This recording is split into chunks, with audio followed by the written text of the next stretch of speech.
할렐루야. 자, 오늘은 소아시아의 7교회 중에 6개 교회, 6번째 교회인 빌라델피아 교회인데요. 이 교회를 통해 주시는 우리 하나님의 음성에 큰 은혜 받으시기를 간절히 축복합니다. 소아시아의 7교회 중에서 단 2교회만 칭찬을 받습니다. 책망이 없이 칭찬을 받는데 한 교회는 서모나 교회였고 그 다음에 오늘 빌라델피아 교회인데 서모나 교회는요, 자세히 보면 칭찬의 내용은 뚜렷하게 나와 있지 않아요. 그냥 죽도록 충성하라 라는 말씀으로 미루어 봤을 때 끝까지 신실하고 충성함을 잃지 않았던 것을 주님이 콕 집어서 말씀을 하셨던 것 같은데, 그러나 이 서머나 교회에 비해서 빌라델피아 교회는 우리 주님으로부터 칭찬받을 수밖에 없었던 이유가 너무도 뚜렷해요. 아주 선명합니다. 그리고 그 칭찬에 대한 보상, 축복, 상급, 이거 역시도 뚜렷했다는 것이죠. 그게 대체 무엇이었을까요? 그러면 먼저 이 빌라델피아라고 하는 지역은 어떤 지역일까? 여러분, 이 지역은요, 고산, 고원지대에 있다라고 합니다. 그러니까 이 고원지대에 있는 특성상 보니까 일교차도 좀 있고 하니까 포도 상업이 잘 됐다고 합니다. 포도 농사가. 그래서 포도주가 아주 유명했다라고 하거든요. 그러다 보니까 농업과 상업이 발달해서 경제적으로도 아주 부를 누린, 그러니까 이 빌라델피아는 부자 도시였습니다. 이 도시는 특별히 주 17년경에 소아시아 지역에 아주 대규모의 지진, 강진이 발생했다고 합니다. 그래서 이 소아시아 지역이 거의 초토화가 되었을 때에 이 로마 황제 중에 그 티베리우스라고 하는 이 황제가 이 황폐, 초토화된 도시를 재건을 해요. 그리고 특별히 이 황제가 빌라델피아 이 지역에 특혜를 주어서 얼마나 애정을 쏟았는지 세금 면제, 또 아주 특별한 이 수혜를 많이 주는 바람에 이 지역 사람들에게 있어서 황제는 정말 황제예요. 정말 특별한 존재여서 황제를 주로 섬길 정도로 황제 숭배가 대단했다고 합니다. 이런 상황에서 황제가 아닌 예수를 주라, 그리스도라고 시인하며 고백하는 것, 이렇게 믿음을 지켜나가는 것은 결단코 쉬운 일이 아니었을 것입니다. 게다가 이 기독교인, 이 빌라델피아 교회 교인들을 치명적으로 힘들게 만든 장본인이 있었는데 그가 누구냐? 유대인들이었습니다. 지난번 제가 서머나 교회 때 말씀드렸듯이 주 70년에 예루살렘 성이 완전 돌 위에 남지 않을 정도로, 돌 위에 돌 하나 넘지 않을 정도로 완전 다 무너지거든요. 그때 이 흩어진 유대인들, 디아스포라 유대인이라고 하는데 이들이 소아시아로 흩어져요. 가장 많이 간 곳이 서모나고 특별히 오늘 이 빌라델피아 지역이었는데 이들은 아주 막강한 유대인의 세력을 형성했다라고 합니다. 그런데 유대교는 예수 믿는 사람들을 아주 노골적으로 배척했다고 합니다. 그래서 유대인이었다가 거기를 떠난 크리스천들이 되면 회당에서 축출해버렸고 그 다음에 로마 이 당국에 고소 고발을 해버려요. 정말로 누구보다 이 유대인들은 눈의 가시처럼 가장 크리스천들을 괴롭히는 앞잡이 역할을 했다라는 거죠. 그래서 주님은 교회를 핍박하는 이 유대인들을 향해서 사탄의 회당이다, 사탄의 소굴이다 라고 말씀을 해주셨거든요. 자, 그러면 이런 환경 속에 있었던 빌라델피아 교회 모습은 과연 어땠을까? 사람이 보는 그 교회가 아니라 우리 하나님이 보실 때 이 교회는 어땠을까라는 것이죠. 자, 그것을 오늘 8절에서 이렇게 말씀하시는데 우리 8절 다 같이 봉독합니다. 시작. 내가 네 앞에 열린 문을 두었으되 능히 닫을 사람이 없으리라. 내가 네 행위를 아노니 내가 작은 능력을 가지고서도 내 말을 지키며 내 이름을 배반하지. 내가 내 행위를 아노니 라고 하시면서 우리 주님이 통찰하신 이 교회는 이렇습니다. 내가 작은 능력을 가지고서도 내 말을 지키며 내 이름을 배반하지 아니하였도다. 두 가지입니다. 하나는 네 능력이 분명히 작은 거 내가 아는데 내 말씀대로 지키고 살려고 애를 썼다는 거야. 또 하나, 내 이름, 주 예수 그리스도의 이름을 배신하지 않고 끝까지 나를 향한 믿음과 신의를 저버리지 아니했다. 여러분, 특별히 거기 작은 능력을 가지고서에서 이 작은이라는 말은 헬라어의 미크론이라는 단어인데 이 뜻은 어리다, 작다, 거의 없다. 이게 무슨 말이냐면 능력이 거의 없어요. 능력이 너무너무 세밀해서 거의 없을 정도로. 다시 말해 지금 빌라델피아라고 하는 도시는 부자예요. 사람들이 다 부자로 넘쳐나요. 그런데 정작 이 교인들, 빌라델피아 교회 교인들은 가난해요. 물질이 없어요. 사회적 신분이나 지위가 보잘것없어요. 더 나아가 교회 사이즈도 작고 교인도 별로 없는 미크란, 그야말로 아주 연약한 작은 자체였다는 거예요. 그렇다면 이렇게 생각할 수 있습니다. 아니, 빌라델피아라고 하는 도시가 부자라며, 그 사람들이 부유하다며, 그럼 이들 게으른 거 아니야? 무지한 거 아니야? 라고 말할 수 있겠지만 그 당시에 다른 여느 도시들처럼 빌라델피아에는 상인 조합이라는 게 있었습니다. 그래서 이 조합에 들어가지 아니하면 상인 노릇 제대로 할 수도 없고 하루하루 생계를 제대로 유지해 갈 수 없을 만큼 상인 조합이 강력했는데 여러분, 여기 들어가면 황제를 숭배, 우상을 숭배해야 돼요. 그리고 그 이후에 행음, 음란 잔치, 음란 파티를 벌려야 되는 것을 번연히 알았기 때문에 이들은 과감히 그 상인 조합에 들어가지 않았으니 가난이라는 게 당연할 수밖에 없었던 거예요. 더군다나 저 유대인들이 로마 정부에 예수 믿는다는 것으로 고발하니까 사회적 지위, 사회적 직업도 박탈이 당하고, 그러므로 저임금, 육체 노동으로 정말 간신히 연명할 수밖에 없는 사회 하층민으로 전락되었다는 것입니다. 자, 그런데 남들이 볼 땐 작은 교회, 능력이 없는 교회 인원수도 작은 미미한 교회였는데 불꽃 같은 눈으로 보시는 우리 주님, 우리의 머리털까지도 다 세심받으신 우리 주님은 저들의 중심을 보셨어요. 저 빌라델피아 교인들 안에 있는 믿음의 그 중심, 그 깊은 패부까지 다 살피셨는데 그게 뭐냐? 내가 작은 능력을 가지고도 내 말을 지키고 내 이름을 배신하지 아니하였도다.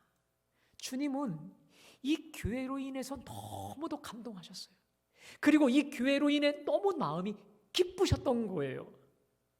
여러분, 한번 생각해 보세요. 예수님 때문에 졸지에 저임금, 사회 하층민으로 전락해버려요.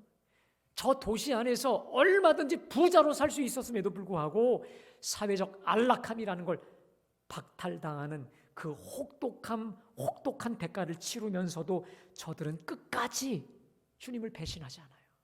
주님의 말씀을 끝까지 부여잡는다니까요. 여러분, 생각해 보실까요? 왜 작아졌나요? 왜 가난해졌나요? 예수님 때문이잖아요. 주님의 진리의 말씀 때문이잖아요. 그런데도 여전히, 여러분, 참 저에게 감동이 뭐냐면 예수 믿는 믿음과 말씀 때문에, 말씀대로 사는 것 때문에 가난해졌어요. 그런데 앞으로도 또 그렇게 살게 되면 여전히 더 추락할 것을 번연히 알면서도 그들은 그럼에도 여전히 주님의 말씀을 지키며 주님의 말씀을 배반하지 않았다라는 거예요. 여러분, 뒤집어 말하면 원래는 이 교회가 작은 교회가 아니었습니다. 복음이 폭발적으로 이 교회에 부흥하면서 수많은 사람들이 이 교회에 몰려들었는데 지금은 교인이 거의 없다 싶을 정도로 작은 능력의 교회가 됐다는 게 뭘까요? 수많은 사람들이 처음에는 할렐루야, 신바람 난다 하면서 은혜 받았다라고 교회에 몰려들었지만 본인들의 이권이 걸리고 돈이 걸리자 사회적 손해를 볼 거 생각하니까 나 예수 모른다. 혹은 거기 딱 한 번만, 제가 저번에 말씀드렸듯이 딱 한 번만 이라고 갔다가 다 빠져버렸던 것이었거든요. 그런데 이들은요, 오늘 8절에 보니까 내가 작은 능력을 가지고도 내 말을 지키고, 이 지킨다는 말은 영어에 이 keep, 굳게 붙잡는다라는 뜻이 하나 있고, obey, 순종한다. 말씀을 굳게 붙잡고 그 말씀 그대로 순종하며 살아갔다라고 하는 것이죠. 여러분, 그러니까 이런 겁니다. 우리 하나님 말씀을 보니 하나님이 이것을 기뻐하셔. 이게 하나님 뜻이야. 그러면 어떠한 손해와 어떠한 어려움을 감수하더라도 끝까지 이 말씀을 붙잡고 말씀대로 살았다는 거예요. 손해가 와도. 자, 말씀을 보니 하나님이 이것을 기뻐하시잖아. 그러면 어떠한 어려움과 손해가 와도 역시 죄악된 거, 끊을 걸 끊고 자를 것 자르며 결별했다는 거예요. 여러분, 그렇다고 해서 이들이 그렇게 사는 것이 쉬웠느냐? 우리 생각할 때 이런 생각해요. 이 사람들은 분명히 우리와 뭔가 다른 탁월한 뭔가를 갖고 있는 사람으로 생각합니다. 그러나 여러분, 작은 능력이라니까요. 우리보다도 못해요. 우리 교회만 훨씬 더 못하는, 능력으로나 사회적 지위로나 물질로나 우리만도 못했던 사람이에요. 여러분, 특별히 10절에 보니까 내가 나의 인내의 말씀을 지켰은지라고 되어 있습니다. 여러분, 말씀대로 사는 게 왜 쉽지 않았느냐? 이들도 인내의 말씀이라고 되어 있지 않습니까? 여기서 인내라고 하는 게 뭐냐? 인내의 말씀이라는 것은 말씀대로 살기에는 인내가 요구된다는 거예요. 인내를 너무도 필요로 하는 말씀이라는 거예요. 여러분, 우리 하나님의 말씀은요, 우리 인간의 본성, 타락한 본성, 이기적이고 탐욕적인 우리 본성과 비교해 보면 반대입니다. 반대. 그러니까 우리의 육체적 본성과 하나님 말씀은 정반대라고 생각하면 돼요. 그러니까 이게 얼마나 부대껴요. 얼마나 자기를 부인해야 돼요. 내가 죽어야 돼요. 다시 말해, 나를 쳐서 복종시켜야 되느냐 이 말이에요. 특별히 말씀대로 산다고 바로 열매가 맺혀지냐? 전혀 그러지 않아요. 이게 도대체 말씀대로 살아도 뭐 응답이 되는 건지, 기도해도 응답이 되는지, 뭔가 내가 노력을 해도, 뭔가 사랑하려고 애쓰고 노력해도, 아까 장로님 기도하셨지만 사랑하려고 해도 쉽지 않은, 축복하려고 해도 쉽지 않은, 뭔가 관계도 변화되는 것 같지 않았던 그런 상황 속에서도 그들은 인내함으로 정말 오래 참고 오랜 시간 기다리고 참아가며 말씀을 지켜냈다는 겁니다. 예를 들어 볼까요? 이 빌라델피아 교인들은요, 우리 주님의 산상수훈의 말씀을 딱 듣다 보니 주님이 이런 말씀하시네요.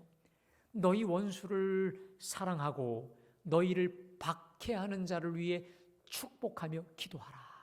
특별히 너희를 사랑하는 자를 사랑하면 무슨 상이 있으리요? 남보다 더하는 것이 무엇이냐? 이 말씀을 이들이 분명히 접했을 겁니다. 여러분, 이 말씀 앞에서 저들이 누가 바로 떠올랐을까요? 당장 유대인들이죠. 자신들의 원수와 대적이 아니었겠습니까? 자신들을 가장 극심한 박해로 밀어넣는, 고소고발하는 저 사탄의 회당인 유대인들, 사실 얼마나 밉고 원망스럽겠습니까? 미워하고 저주해도 속이 시원치 않을 판에 우리 주님이 지금 뭐라고 말씀하십니까? 저들을 축복하고 저들을 저주하지 말고 위에서 축복하며 기도하라는 거예요. 사랑하라는 거예요. 근데 여러분, 저들의 탁월함이 뭔지 아십니까? 저들이나 우리나 이거 하는 건 인간적으로는 절대 되지 않아요. 그런데 저들은요, 이걸 어떻게 순종하냐? 하나님의 말씀이니까, 하나님이 그걸 원하시니까. 믿으세요?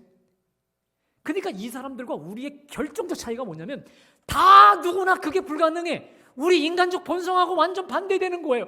그런데 여러분, 이들의 탁월함은 단 한 가지입니다. 이건 정말 내가 순종할 수 없는데, 내가 정말 저들조차 사랑할 수 없는데, 저들을 축복, 사랑, 기도할 수 없는 건 분명히 맞아요. 이 면에서는 똑같아요. 근데 저들과 우리의 결정적 차이가 뭐냐? 하나님이 기뻐하시잖아. 아멘? 하나님 그거 원하시잖아. 주님이 말씀하셨으니까 할렐루야. 주님의 뜻이잖아. 말씀하셨잖아. 말씀하시면 아멘인 줄로 믿습니다. 그냥 말씀하셨으니까 그러면 그 다음에 이들은 토달지 않아요. 그래서 작은 능력을 가지고도 내 말을 지켰다. 내 이름을 배반하지 아니었다. 내 말을 배신하지 않았다. 지 마음대로 뒤집지 않았다는 얘기예요. 여러분 근데 생각해 보세요. 저들이 기도하면서 이게 사랑이 되냐고, 축복이 되냐고. 저 유대인들에 의해서 내 가족들 누가 막 고소고발당하고 때로는 죽임까지 당했는데 이게 기도가 되고 사랑이 되고 축복이 되느냐고요. 그런데 그들은 인내로 그럼에도 기도하고 그럼에도 축복하고 그럼에도 사랑하며 하나님께 기도했다라고 하는 것이죠. 근데 여러분 비단 여기 보면 이 부분뿐만 아니라 매사 그들은 매사에 능력이 작았어요. 인내력도 작았어요. 그러나 인내로서 내 자아를 하나님께 드려드리며 내 인내할 수 없는 연약함도 하나님께 올려드리며 그럼에도 순종하고 그럼에도 말씀을 붙잡고 말씀을 지키며 주님을 배신하지 않았다는 거예요. 정말 그러려고 아둥바둥 몸부림을 쳤다는 거예요. 근데 여러분 그 아둥바둥 되는 그 모습, 어떻게 해서든 해보려고 몸부림을 쳤던 그 모습, 그게 주님 눈에 포착이 된 줄로 믿습니다. 그러니까 우리 주님이 보실 때 너무 그게 고마웠던 거예요. 눈물 나도록 귀한 거예요. 그들의 충심이 안 되지만 불가능하지만 어떻게 해서든 해보려고 그들의 의지를 올려드린 것이죠. 이에 우리 주님이 그들의 모습을 너무도 귀하게 보시고 축복을 하십니다. 자, 우리 8절 말씀 다 같이 봉독합니다. 시작.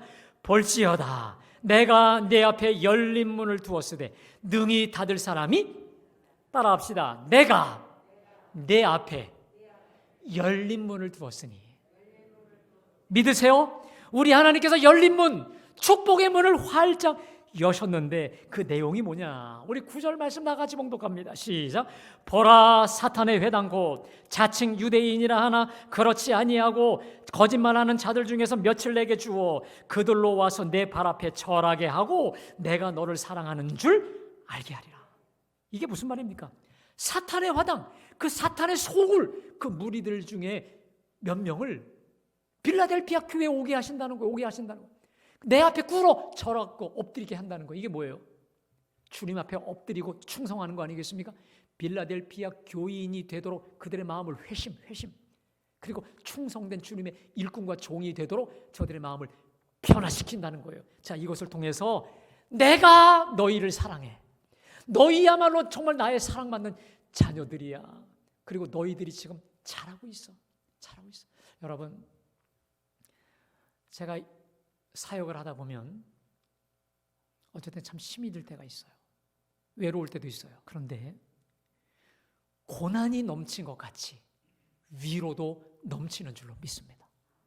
지금 저들은 예수 때문에, 주의 말씀 때문에 정말 바닥으로 전락했잖아요. 근데 주님이 그 대적들, 그 사악한 원수 무리들이 어느 날 갑자기 마음이 바뀌어서 납작 꿇어 엎드려 이 교회 등록, 입교하면서 온 거예요. 몇 명인지 모르지만 그것을 통해서 정말 주님이 우리 사랑하시는구나. 아멘. 우리가 가고 있는 길이 제대로 가고 있는 일이구나. 이 순종의 길을 주님이 축복하시구나라는 걸 깨달아 알게 된 것입니다. 여러분, 저 원수 대적의 마음 누가 바꾸셨습니까? 누가 저 마음 문을 활짝 여신 겁니까? 성령 하나님께서 저들의 마음을 온전히 바꾸어 주신 줄로 믿습니다.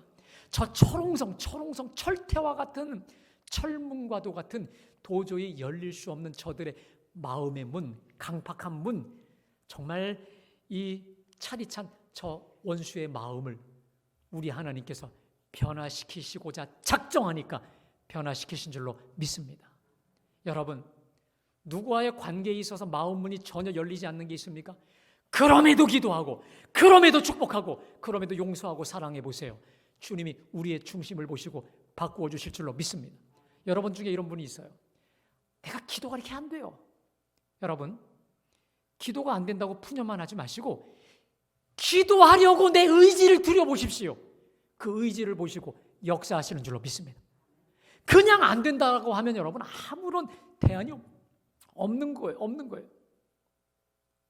특별히 성령 하나님께서 저들의 마음을 변화시켰다라고 하는 면에서 순종하는 자에게 주시는 가장 큰 축복은 성령의 충만함인 줄로 믿습니다. 여러분, 그래서 사도행전 5장 32절에 우리 주님이 이렇게 말씀하십니다.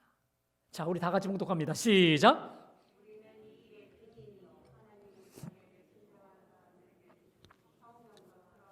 따라합시다. 순종하는 자에게 주시는 성령. 믿으세요? 여러분, 그래서 내가 아무리 어렵고 힘들어도 순종하고자 결단하고 순종하고자 내 의지를 드릴 때 성령 하나님께서 저와 여러분을 둘러덮어 주시고 사로잡아 주시고 될 수 없는 것이 되게 하여 주시는 줄로 믿습니다. 나는 할 수 없는데, 오늘 이들처럼 어떠한 능력도 힘도 없는데 성령께서 저들의 심령 문을 여시니까, 마음의 문을 열어버리시니까 그 원수가 교인 되겠다고 오는 거 아니겠습니까? 하늘 문을 여신다는 거죠.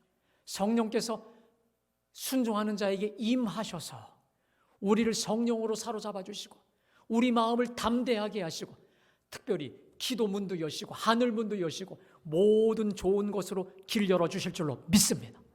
한마디로 순종하는 자에게 내 앞에 열린 문을 두었으니 믿으세요? 1차적으로는 저 대적들의 원수들의 문을 활짝 열어주신 거예요. 그뿐만이 아닙니다. 그 다음에 어떻게 여러분 축복의 문을 여시느냐, 우리 10절 말씀 다 같이 봉독합니다. 시작. 내가 나의 인내의 말씀을 지켰은즉 내가 또한 너를 지켜 시험의 때를 면하게 하리니 이는 장차 온 세상에 임하여 땅에 거하는 자들을, 거기 여러분 10절에 내가 나의 인내의 말씀을 지켰은즉 내가 또한 너를 지켜. 여러분, 말씀을 지키면 말씀이 저와 여러분을 지키시는 줄로 믿습니다. 내가 말씀을 붙잡을 때 이 말씀이 나를 붙잡아요. 근데 특별히 우리 주님이 나의 인내의 말씀을 지켰은즉 내가 너를 지켜서 어떤 축복 주냐?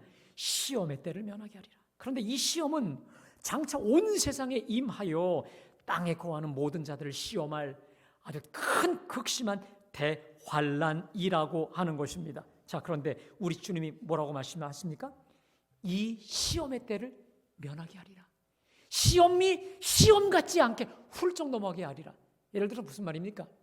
우리 지금 고3 수험생들이 수능 준비를 합니다. 그런데 수능 준비를 철저하고 완벽하게 한 사람들은 시험을 기다려요. 제가 고등학교 1학년 때 국어 선생님이 담임 선생님이었는데 그분이 그런 얘기를 해요. 나는 시험 때가 기다려졌대. 그 말 듣고 제가 시험에 들었다니까요. 시험 때가 기다려졌다는 거예요. 이분이 우리나라 최고 명문대 엘리트로 나오신 국어 선생님인데 시험 때가 기다려졌다. 여러분, 준비된 사람에게는 모든 게 기다려집니다. 아멘? 그래서 제가 학교 다닐 때도 보면요, 앞에서는 준비 안 하는 것 같은데 막 앞에서 막 놀고 그러는 애들이 있어요. 근데 집에서는 죽어라고 공부했던 애들이죠. 얘네들한테는 시험을 기뻐요. 시험을 기다려요. 준비된 자에게는 시험이 아니에요. 마찬가지로 평소에 인내의 말씀을 온전히 순종하며 온전히 지키면서 나갔던 사람에게는 어떤 시련도 시련이 아닙니다. 왜? 우리 주님 오실 때 시험 통과했기 때문에. 여러분, 우리 삶에 왜 시련이 많을까요? 우리 삶에 왜 어려움이 많을까요? 순종의 문제 아닙니까? 여러분, 오늘 말씀 앞에서 생각해 보세요. 왜 내 삶 속에 원치 않는 이런 굴곡이 왜 이렇게 많아? 왜 이렇게 소용돌이 속에 빠져버리는 거예요? 순종의 문제 아닙니까? 네가 아직도 여전히 불순종하는 게 있다는 주님의 사인이 아니겠습니까?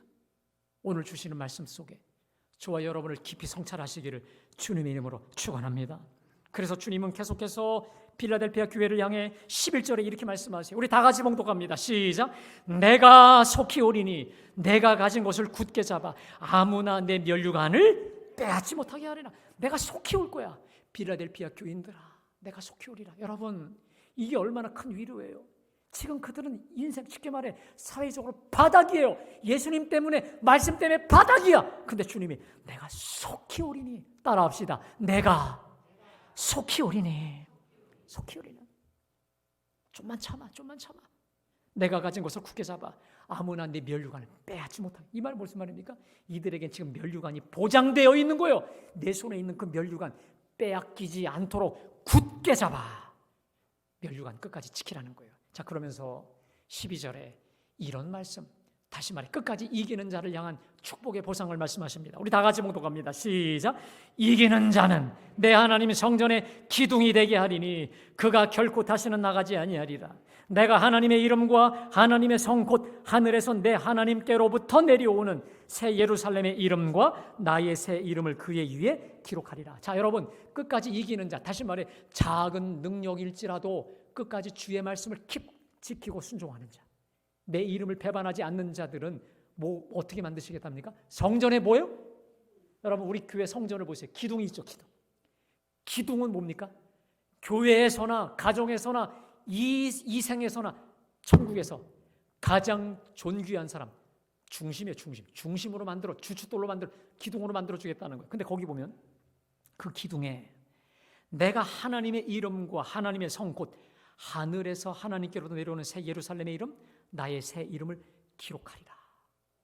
여러분, 우리 그 만년필에 보면 몽블랑이라고 하는 만년필이 있습니다. 여러분, 그 상표 띄면 싼 게 그 이니셜 하나 들어가면 엄청나게 비싸져요. 기둥 위에 우리 주님의 사인, 우리 주님의 이름을 친히 거기다 새겨놓는 거예요. 이게 뭐예요? 넌 내 거고 만인들, 천사와 만인들 앞에서 저는 내가 가장 존귀하게 여기는 내 자랑거리다라고 천사와 만인들 앞에서 자랑하는 거예요. 이 생에서는, 이 빌라델피아 도시에서는 그토록 멸시천대 받았던 자들이 우리 하나님 앞에서 가장 존귀한 기둥, 주님의 이니셜, 사인, 서명까지 쫙 새겨놓고 가장 존귀한 자라, 자랑거리라 말씀하시고 있는 것이죠. 여러분, 저는 이런 생각을 해보았습니다. 빌라델피아 교회를 보면서 이런 마음이 들더라고요. 주님의 말씀을 지키며 말씀에 순종하는 게 결코 쉽진 않아요. 왜? 인내의 말씀이기 때문에. 자, 그런데 분명히 지키는 게 쉽진 않은데 여러분, 그 순종으로 인한 보상과 축복을 생각해 보면 그 고생은 아무것도 아니다. 이토록 놀랍고도 진귀한 순종의 축복을 보며 사랑하는 여러분들도 기쁨으로 감사함으로 주님을 따르며 순종하는 우리 모두가 되시기를 주님의 이름으로 축원합니다. 여러분, 제가 예수 믿어 보니까 우리 주님은요, 왼손으로 순종을 명하죠. 그런데 다른 한 손은 뭘 감춰놓고 있어요. 그게 뭔지 아세요? 순종 뒤에 오는 보상과 축복. 이걸 다 보여주시면서 주시진 않아요. 한 손으로 순종을 명하시는데 그 뒤에는 어마어마한 축복을 감춰놓고 계세요. 오늘 빌라델피아 교회처럼 그랬고, 또 하나 대표적인 사람이 누굽니까? 아브라함이에요. 하나님께서 아브라함에게 100세에 낳은 눈에 넣어도 아프지 않은 아들 이삭을 향해 이렇게 말합니다. 아브라함에게 너는 내 아들, 내 사랑하는 독자 이삭을 번제물로 바치라. 아브라함이 얼마나 고뇌했겠습니까? 얼마나 정말 죽을 것 같았겠어요. 그런데 여러분, 우리 하나님은 단순하게 이삭을 없애기 위한 게 아니죠. 뭘 주시려고? 축복을 주시려고 하신 거예요. 자, 그래서 하나님의 축복을 예배하셨어요. 첫 번째, 여호와 일에 양 한 마리를 준비하셨고, 그 다음 하늘의 별과 같고 바닷가의 모래와 같은 자손의 약속을 우리 주님이 이미 준비하고 예배하신 줄로 믿습니다.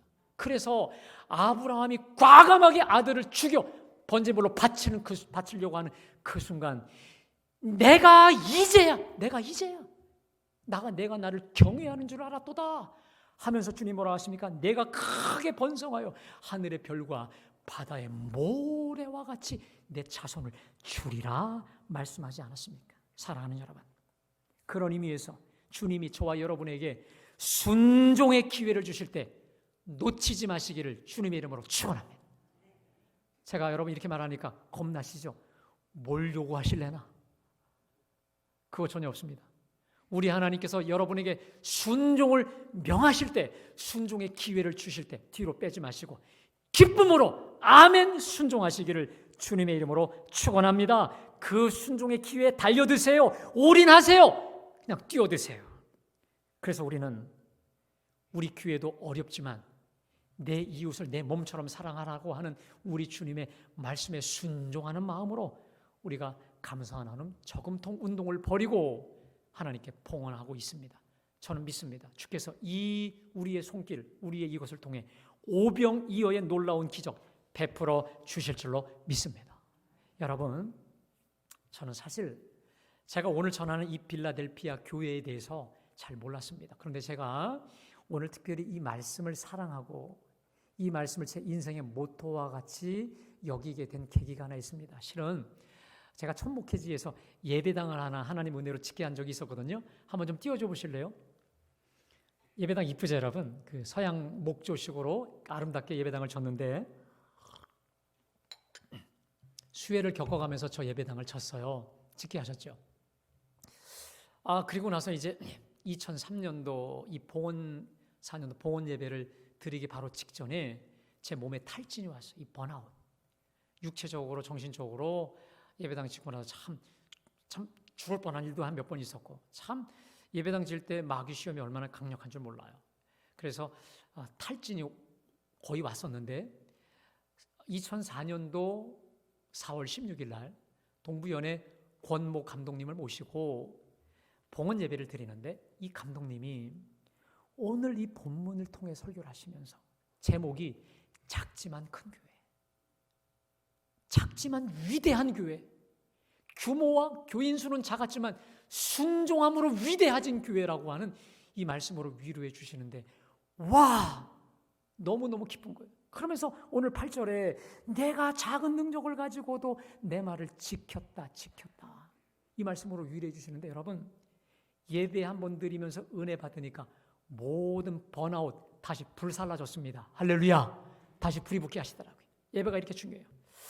자, 그때 사실은 제가 예배당을 짓고 나서 무슨 고민이 있었냐면 예배당은 커졌는데 교인이 적잖아요. 그러니까 예배 드릴 때마다 너무 하나님께 죄송한 거예요. 그러니까 우리 주님이 계속해서 설명하면서 이런 마음 주세요. 강권하여 데려다가 내 집을 채우라. 강권하여 데려다가 채우라는 거예요.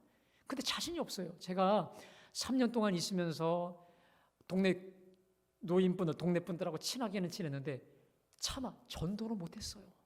이게 잘 안 떨어지더라고요. 그러니까 전도는 정말 안 했어요.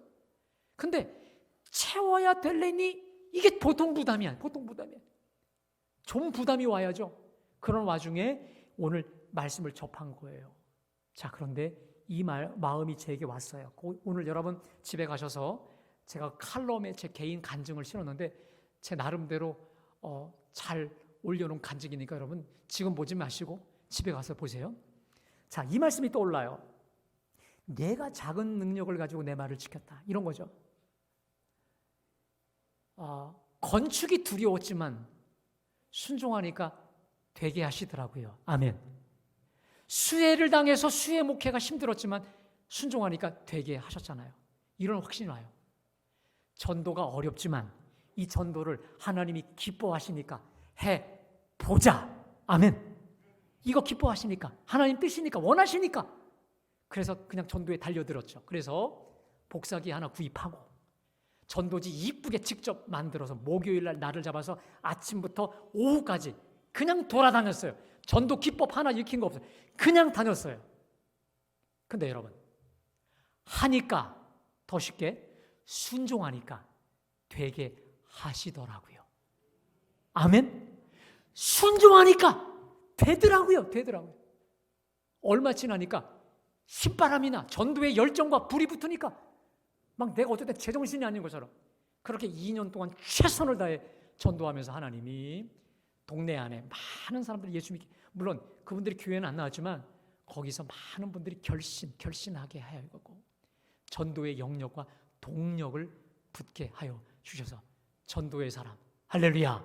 그 지금은 어깨띠 하나 띄고 명동 한복판에서 하루 종일이라도 전도할 수 있는 전도자가 되게 하여 주신 줄로 믿습니다.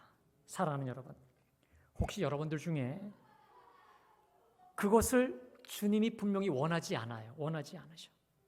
그래서 그걸 고쳐야 되겠다 하면서도 잘 고쳐지지 않는 악습 갖고 있는 분 계십니까? 습관들 끊어야 되는데 안 끊어지는 분들 계십니까? 여러분, 제가 끊는 방법 알려드리겠습니다. 여러분들이 끊으려고 하면 안 돼요. 이렇게 하나님께 기도해 보세요. 주님, 이거 하나님 기뻐하시지 않죠. 이 악습 주님 기뻐하시지 않죠. 주님, 순종하는 마음으로 끊고 자르려고 하오니 주여 고쳐 주시옵소서. 그러니까 이제 중심을 순종의 중심이야. 순종의 마음으로 여러분의 생각을 바꾸면 순종하는 자에게 주시는 성령님이 오셔서 되게 하시는 줄로 믿습니다. 따라합시다. 순종하는 자에게 주시는 성령. 믿으세요?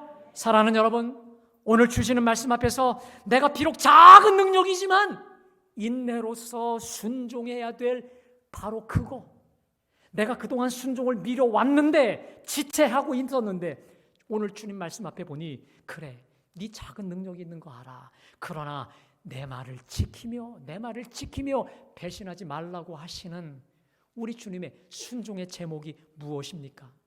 여러분, 능력보다 중요한 것은 순종의 마음이고 순종의 결단인 줄로 믿습니다. 그 순종의 결단과 중심 위에 성령을 부으셔서 되게 하실 줄로 믿습니다. 오냐? 오케이. 주님이 되게 하실 거예요. 그 믿음 가지고 믿음으로 순종함으로 승리하는 우리 모두가 되시길 주님의 이름으로 축원합니다.